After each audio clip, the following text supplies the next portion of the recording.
Welcome back to my YouTube channel. അപ്പോൾ നമ്മളെ ഇന്നത്തെ വീഡിയോ എന്ന് വെച്ചാൽ മെഹന്തി ഡിസൈൻ പാർട്ട് 2 ആട്ടോ. അപ്പോൾ നമ്മൾ ഇതിൻ്റെ പാർട്ട് 1 ഇന്നലെ ഇട്ടിരുന്നു. അപ്പോൾ ആ വീഡിയോ എല്ലാവരും കണ്ടെന്ന് വിചാരിക്കുന്നു. അപ്പോൾ ഇന്നും നമ്മൾ ബേസിക് എലമെൻസിനെ കുറിച്ചാണ് കേട്ടോ പറയുന്നത്. അപ്പം നമ്മൾ ഇന്നലെ പറഞ്ഞതിൻ്റെ കുറച്ചും കൂടി എലമെൻസും കാര്യങ്ങളും ഇന്ന് പറയുന്നുണ്ട്. അപ്പോൾ ഇന്നലത്തെ വീഡിയോ എല്ലാവരും സ്കിപ്പ് ചെയ്യാണ്ട് പോയി കാണുക, ലൈക്ക് ചെയ്യുക, ഷെയർ ചെയ്യുക, സബ്സ്ക്രൈബ് ചെയ്യുക. പിന്നെ എന്തെങ്കിലും ഡൗട്ടും കാര്യങ്ങളും നിങ്ങൾ കമൻറ്റ് ചെയ്യുക. പിന്നെ നിങ്ങളുടെ ഫാമിലിയിൽ ആർക്കെങ്കിലും മെഹന്തി പഠിക്കണം എന്നുണ്ടെങ്കിൽ അവർക്കും എൻ്റെ വീഡിയോ ഒന്ന് ഷെയർ ചെയ്യുക. അപ്പോൾ നമുക്ക് നമ്മൾ വീഡിയോയിലോട്ട് പോകാം. അപ്പോൾ നാലാമത്തെ എലമെൻസാണ് സർക്കിൾ. അപ്പോൾ സർക്കിൾ വരയ്ക്കുമ്പോൾ നല്ല സാവധാനത്തിൽ വരയ്ക്കാം. പിന്നെ വരയ്ക്കാൻ ഏറ്റവും എളുപ്പമുള്ള രീതി ഉണ്ടായിരുന്നു, അത് ഞാൻ ഇതിൽ കൊടുക്കാൻ മറന്നുപോയി, ഞാൻ അത്ര ശ്രദ്ധിച്ചില്ല. നമ്മൾ പ്ലസ് ചിഹ്നം വരച്ചിട്ട് അതിങ്ങനെ കൂട്ടി യോജിപ്പിച്ചാൽ നമുക്ക് വൃത്തിക്കുള്ള സർക്കിൾ കിട്ടും കേട്ടോ. അപ്പോൾ സർക്കിൾ ഉപയോഗിച്ചിട്ട് ഒരുപാട് ഡിസൈൻ നമുക്ക് ഹെന്നയിൽ ഉൾപ്പെടുത്താനുണ്ട്. ഒരുപാട് ഡിസൈൻ ഉണ്ടാവും. അപ്പോൾ നമ്മൾ ആദ്യം തന്നെ നമ്മൾ ജസ്റ്റ് ഒരു ഹംസ് വരയ്ക്കുക. ഹംസ് വരച്ചിട്ട് അതിൻ്റെ മേലെ ഇങ്ങനെ ഈ സർക്കിൾ കൊടുത്തിട്ട് ഒരു സർക്കിളിൻ്റെ ഡോട്ടിടുക, അടുത്ത സർക്കിളിൻ്റെ ഡോട്ടിടുക, അങ്ങനെ ഒന്നൊഴിച്ച് അങ്ങനെ ഇട്ടാൽ തന്നെ ഒരു അടിപൊളി ഡിസൈന് മാറും കേട്ടോ. പിന്നെ അതല്ലാണ്ട് തന്നെ സർക്കിൾ ഇങ്ങനെ വെച്ചിട്ട് നമുക്കിങ്ങനെ ഹംസ് പോലെ ഫ്ലവർ ആക്കി എടുക്കും കേട്ടോ. അതൊക്കെ ഞാൻ വിശദീകരിച്ച് അടുത്ത വീഡിയോയിൽ പറഞ്ഞുതരാം. അപ്പം നമ്മുടെ നാലാമത്തെ എലമെൻറ്റ്സ് സർക്കിൾ.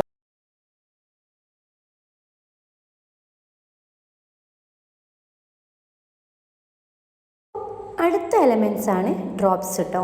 അപ്പോൾ ഈ ഡ്രോപ്സ് വരയ്ക്കുമ്പോൾ മാക്സിമം ശ്രദ്ധിക്കണം, നല്ല പെർഫെക്ഷൻ വേണം, ക്ഷമ വേണം, പതുക്കെ ചെയ്തെടുത്താൽ മതി കേട്ടോ. അപ്പോൾ നമ്മളെ സ്കിന്നിൽ ഒരു ഡോട്ട് കൊടുക്കുക. ആ ഡോട്ടിൽ നല്ല പ്രഷർ ചെയ്ത് മെല്ലെ താഴോട്ട് വലിച്ചിട്ട് ഒരു പോയിൻ്റ് ആക്കി എടുക്കുക. ഇതിങ്ങനെ നമ്മളിങ്ങനെ കുറേ ട്രൈ ചെയ്ത് നോക്കിയാൽ നല്ല പെർഫെക്ഷൻ കിട്ടും കേട്ടോ. ഇത് ഉപയോഗിച്ചിട്ട് ഫ്ലവർ ഉണ്ടാക്കാം, ഇത് നമുക്ക് ഹംസ് കൊടുക്കാം, പിന്നെ അല്ലെങ്കിൽ നല്ലൊരു തിങ് ലൈനിൽ കൊടുക്കാം, ഒക്കെ നല്ല ബ്രൈഡൽ ഡിസൈനിലൊക്കെ അധികവും യൂസ് ചെയ്യുന്ന ഒരു എലമെൻറ്റ്സ് ആട്ടോ ഇത്. അപ്പോൾ മാക്സിമം പ്രാക്ടീസ് ചെയ്താൽ നല്ല പെർഫെക്ഷനോടെ നമുക്ക് ചെയ്തെടുക്കാൻ പറ്റും. സ്ലോലി ടെൻഷനില്ലാണ്ട് സാവധാനത്തിൽ വരച്ചെടുത്താൽ മതി. ഒരു പോയിന്റിൽ നിന്ന് പ്രഷർ കൊടുത്തിട്ട് ജസ്റ്റ് ഒന്ന് താഴോട്ടേക്ക് വലി. ഇത് ഹംസിൻ്റെയും ഫ്രിൽസിൻ്റെയും ഒക്കെ മേലെ കൊടുത്താൽ നല്ല ഭംഗി ഉണ്ടാവും കേട്ടോ. ഈ ഡ്രോപ്സ് നല്ല ഭംഗിയിൽ കൊടുത്താൽ നല്ല ഭംഗി ഉണ്ടാവും. അപ്പോൾ മാക്സിമം നിങ്ങൾ പ്രാക്ടീസ് ചെയ്താൽ നമുക്ക് നല്ല ഭംഗിയിൽ കിട്ടും.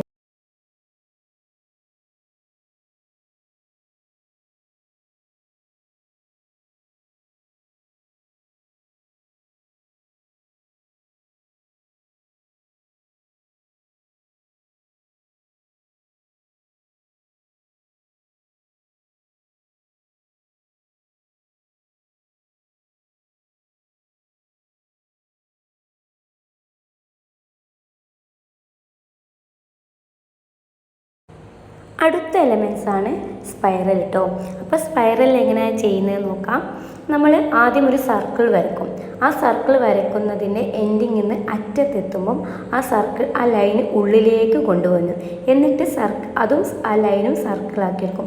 ഇതുപോലെ തന്നെ സർക്കിൾ ചെറുതാക്കി നടുവിലെടുത്തുമ്പം ഒരു പോയിൻ്റ്, ഒരു കുത്തു കൊടുക്കും.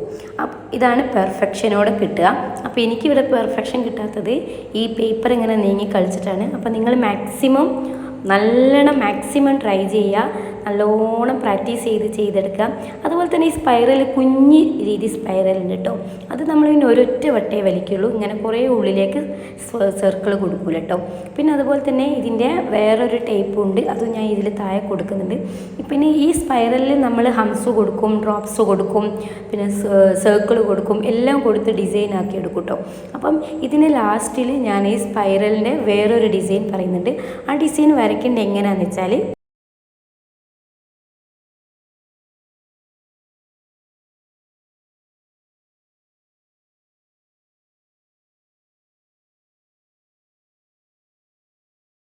നേരെ ലൈൻ വരച്ചിട്ട് ഇത് അവിടെ എത്തുമ്പോൾ ഒന്ന് കട്ടി കൂട്ടിയിട്ട് പിന്നെ എത്തിലെത്തുമ്പോൾ ഒന്നുകൂടി കട്ടി കൂട്ടുക. ആദ്യം കട്ടില്ലാത്ത ലൈൻ വരയ്ക്കുക, ദെൻ കട്ടി കൂട്ടുക, ദെൻ കട്ടി കുറച്ച് പിന്നെയും കട്ടി കൂട്ടിക്കൊണ്ടുവരിക. ഇതൊക്കെ സ്പൈറലിൽപ്പെട്ട ഓരോ ഡിസൈൻ ആട്ടോ. ഇതൊക്കെ നമ്മൾ ബ്രൈഡലിലും നമ്മൾ സാധാ കാഷ്വലും അറബിക് ഡിസൈനിലൊക്കെ യൂസ് ചെയ്യുന്നതാട്ടോ.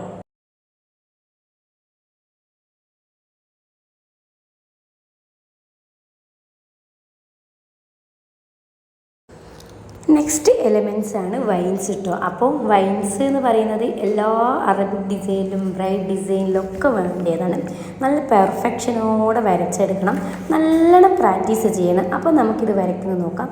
ആദ്യം നമ്മളൊരു തിൻ ലൈൻ വരയ്ക്കുക. എന്നിട്ട് നമ്മൾ അതിൻ്റെ മേലെ ഈ സ്ക്രീനിൽ കാണുന്ന ഒരു ചെറിയ ലൈൻ വരച്ചിട്ട് ഒരു പ്രഷർ കൊടുത്തൊന്ന് മേലോട്ട് വെക്കുക. ഇത് ഇങ്ങനെ തന്നെയാണോ പറഞ്ഞിരുന്നത് എനിക്കറിയില്ല, എനിക്ക് അറിയാവുന്ന കാര്യമാണ് ഞാൻ നിങ്ങൾക്ക് പറഞ്ഞിരുന്നത് കേട്ടോ. അപ്പോൾ അത് വലിയ ഇങ്ങനെ അറിയുന്ന ഒരാളൊന്നല്ല ഞാൻ, എന്നാലും ഞാൻ ചെയ്യുന്ന രീതിയായിട്ട് ഇവിടെ പറഞ്ഞിരുന്നത്. നമ്മൾ ഒരു ലൈൻ അതേപോലെ തന്നെ നമ്മൾ താഴോട്ടും ചെയ്യാം. ഒരു ലൈൻ കൊടുത്ത് മെല്ലെ ഒന്ന് പ്രഷർ അമർത്തി ഒന്ന് വലിച്ചെടുക്കുക കേട്ടോ. ഒരു പോയിൻ്റ് മേലെ കാണിക്കാം. ഇത് നമുക്ക് എല്ലാ രീതി ലൈനിലും ചെയ്യാം, ഏത് സൈസ് ലൈൻ വേണമെങ്കിലും നമുക്ക് ചെയ്യാം. പിന്നെ നമുക്ക് തിൻ ലൈനിൽ ചെയ്യാം, പിന്നെ നമുക്ക് ഈ എല്ലാ സൈസ് ലൈനിലും ചെയ്യാം. പിന്നെ നമ്മൾ ഹംസ് ചെയ്യാം, നമ്മളെ ഫ്രിൽസ് ചെയ്യാം. ഇതൊക്കെ അറബിക് ഡിസൈനിൽ മെയിനാണ് കേട്ടോ ഈ ഒരു വൈൻസ് എന്ന് പറയുന്നത്. അപ്പോൾ ഇതൊക്കെ വരയ്ക്കുമ്പം പ്രത്യേകിച്ചും നിങ്ങൾ ശ്രദ്ധിക്കണം, സാവധാനം സ്ലോലി ടെൻഷനില്ലാണ്ട് വരച്ചെടുക്കുക. മാക്സിമം പ്രാക്ടീസ് ചെയ്യുക. നമ്മളിങ്ങനെ പ്രാക്ടീസ് ചെയ്ത് കൊണ്ടുവന്നാലും നല്ല പെർഫെക്ഷൻ കിട്ടും. ഓക്കെ, അപ്പോൾ അത് മാക്സിമം എല്ലാവരും.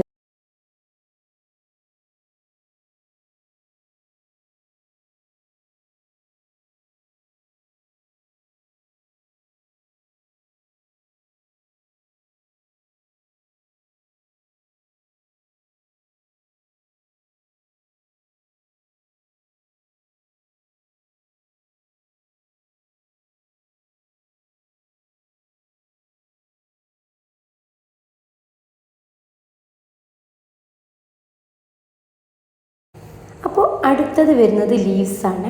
ലീവ്സ് പിന്നെ ഒട്ടുമിക്ക ആൾക്കാർക്കും അറിയാമെന്നാണ് എൻ്റെ ഒരു വിചാരം. കാരണം ഇല വരയ്ക്കാൻ ഒട്ടുമിക്ക ആൾക്കാർക്കും അറിയാം. എന്നാലും ഞാൻ ഇവിടെ കാണിച്ചു തരാം. എനിക്കത് വരയ്ക്കാൻ എങ്ങനെ നിങ്ങൾക്ക് പറഞ്ഞു തരണമെന്ന് എനിക്കറിയില്ല. അപ്പോൾ നമ്മളിതാ ചെറിയൊരു റാ തിരിച്ചിടുക, ഇപ്പുറത്തൊന്ന് റാ തിരിച്ചിടുക, അങ്ങനെയായിരുന്നു ഞാൻ ഈ ലീവ്സ് ചെയ്താൻ പഠിച്ചത് കേട്ടോ. പിന്നെ അതുപോലെ തന്നെ നമ്മളൊരു വലിയ സർക്കിളിൻ്റെ പകുതി വരച്ചിട്ട് ഈ സ്ക്രീനിൽ കാണിക്കുന്നുണ്ട്. ഞാൻ എൻ്റെ ഒരു എളുപ്പ വഴി കേട്ടോ ലീഫ് പഠിക്കാൻ. നമ്മൾ ഒരു സർക്കിളിൻ്റെ പകുതി വരയ്ക്കുക, എന്നിട്ട് ഈ രണ്ടറ്റത്തുനിന്നും താഴോട്ടേക്ക് മെല്ലെ വലിച്ചെടുക്കുക. എന്നിട്ട് ആ മേലെ ജസ്റ്റ് ഒന്ന് കൂട്ടിമുട്ടിച്ചാൽ വേറൊരു ടൈപ്പ് ലീഫ് കിട്ടും. പല ടൈപ്പ് ലീവ്സും ഉണ്ട് കേട്ടോ. പിന്നെ അതുപോലെ തന്നെ നമ്മൾ ഷെയ്ഡ് ചെയ്ത ലീവ്സിനെ പറ്റി ഞാൻ ഇതിൽ പറയുന്നുണ്ട്, ഞാൻ ഇതിൽ കാണിക്കുന്നുണ്ട്, നിങ്ങൾ ചെയ്ത് നോക്കുക. അപ്പോൾ ലീവ്സ് എന്ന് പറയുന്നത് ഇത്രയേ ഉള്ളൂ. പല സൈസ് ലീവ്സ് ഉണ്ട്. അപ്പോൾ ലീവ്സിനെ കുറിച്ച് കൂടുതൽ ഡീറ്റെയിൽ വീഡിയോ വേണമെങ്കിൽ ഞാൻ ഈ ഇടുന്ന ഓരോ എലമെൻറ്റ്സിൻ്റെയും ഡീറ്റെയിൽ വീഡിയോ വേണമെങ്കിൽ നിങ്ങൾ കമൻറ്റ് ചെയ്യട്ടോ. അങ്ങനെ ഞാൻ ഓരോന്നിനെ കുറിച്ച് വിസ്തരിച്ച് പറഞ്ഞുതരാം. അല്ലെങ്കിൽ വേറെ ഏതെങ്കിലും വേണമെങ്കിൽ അതും പറഞ്ഞു തരട്ടോ. അപ്പോൾ നമ്മുടെ ലീവ്സ് എന്നാണ് എലമെൻറ്റ്സ് ഇവിടെ. പിന്നെ വേറൊരു കാര്യം വെച്ചാൽ, നിങ്ങൾ അടുത്ത ക്ലാസ്സിൽ ഞാൻ എലമെൻറ്റ്സിനെ കുറിച്ച് ഡീറ്റെയിൽസ് ആയിട്ട് പറയണോ, അല്ലെങ്കിൽ ഡിസൈൻ വേണം, അല്ലെങ്കിൽ ഫ്ലവേഴ്സിനെ കുറിച്ച് ഡീറ്റെയിൽസ് പറയണമെങ്കിൽ നിങ്ങൾ കമൻറ്റ് ചെയ്യട്ടോ. കമൻറ്റ് ചെയ്യുന്നതനുസരിച്ചായിരിക്കും എൻ്റെ അടുത്ത ക്ലാസ് ഉണ്ടാകുക.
അടുത്ത വരുന്നത് ഇൻവേഴ്സ് വൈൻസ് ആട്ടോ. ഇൻവേഴ്സ് വൈൻസ് ഇങ്ങനെ തന്നെയാണ് പറയാമെന്നൊന്നും എനിക്കറിയില്ല.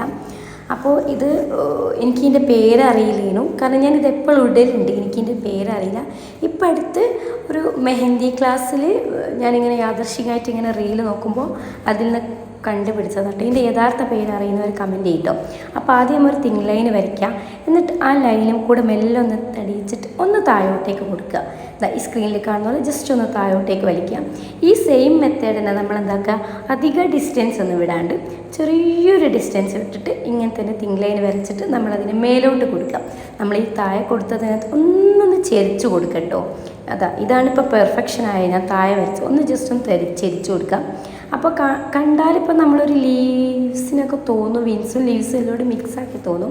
അപ്പോൾ ഈ ഒരു ഡിസൈനും നിങ്ങൾ ട്രൈ ചെയ്ത് നോക്കുക. ഞാൻ പറഞ്ഞു തരുന്നത് നിങ്ങൾക്ക് മനസ്സിലാണ്ടോയെന്ന് എനിക്കറിയില്ല, എനിക്കറിയാവുന്ന രീതിയിലാട്ടോ ഞാൻ പറഞ്ഞു തരുന്നത്. ഞാൻ വീണ്ടും അപ്പോൾ ഇത്രയേ ഉള്ളൂ ഇന്നത്തെ ക്ലാസ്. അപ്പോൾ ഈ ക്ലാസ്സിൽ എന്തെങ്കിലും ഡൗട്ടും കാര്യങ്ങളുണ്ടെങ്കിൽ പറയാം. അപ്പോൾ ഇന്നലത്തെ ക്ലാസ്സിൻ്റെ ലിങ്ക് ഞാൻ താഴെ ഡിസ്ക്രിപ്ഷനിൽ കൊടുക്കാൻ വേണ്ടിയവരെ ജസ്റ്റ് പോയി കാണുക. പിന്നെ ആദ്യം തന്നെ പറയട്ടെ, എനിക്കങ്ങനെ വലിങ്ങനെ അറിയൊന്നുമില്ല, എൻ്റെ ഒരു ഐഡിയ വെച്ച് പറഞ്ഞു തന്ന ക്ലാസ്സാണിത്. അപ്പോൾ വല്ല തെറ്റും കുറ്റമൊക്കെ ഉണ്ടെങ്കിൽ ക്ഷമിച്ചാൽ. അപ്പോൾ വീഡിയോ ഇഷ്ടപ്പെട്ടെങ്കിൽ ലൈക്ക് ചെയ്യുക, ഷെയർ ചെയ്യുക, സബ്സ്ക്രൈബ് ചെയ്യുക. അപ്പോൾ ടാറ്റ ബൈ.